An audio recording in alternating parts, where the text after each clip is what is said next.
ko da sharri. Dan manzo Allah sallallahu alaihi wasallam ba a taɓa yin mishi sharri ya rama da sharri ba. In an mishi sharri yana ramawa da alheri ne. Wannan shine dabi'an manzon Allah. Mu ma al'umman manzon Allah abin da ya kamata mu yi da shi kenan. Manzo Allah sallallahu alaihi wasallam Qurayshawa yan uwan shi danginsa sun cutar da shi. In maka duba Abu Lahabi babban manzon Allah ne.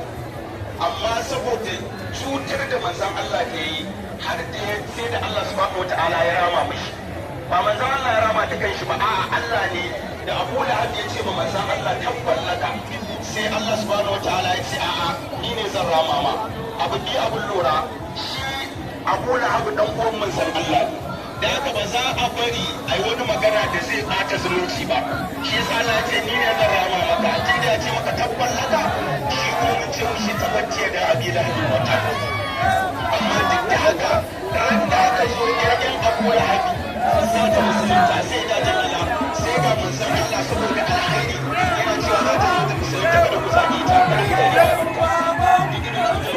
saka sharri da alheri kenan wanda wannan da ke ana sa haka nan wajen kyauta idan kyauta kake nema in ka samu manzon Allah zai shafa fatiha ya akwai wanda ake ce ma shahatimun nayi ana labarin shi a wajen kyauta da manzon Allah sallallahu alaihi wasallam ya zo ya shafa kyautar gaba daya ya shafe ya zama ba a magana in ana neman mai kyauta wanda baya tunanin talauci baya koran talauci aka samu manzon Allah sallallahu alaihi wasallam an kai iyaka ya tashi kuma al'umman manzon Allah kamar yadda Allah ya umarce mu cewa an aiko mana manzon Allah ne ya zama mana rahama to mu kuma mu koyi da shi to ya kamata a ce duk masoyin manzon Allah aka yi na koyi da manzon Allah.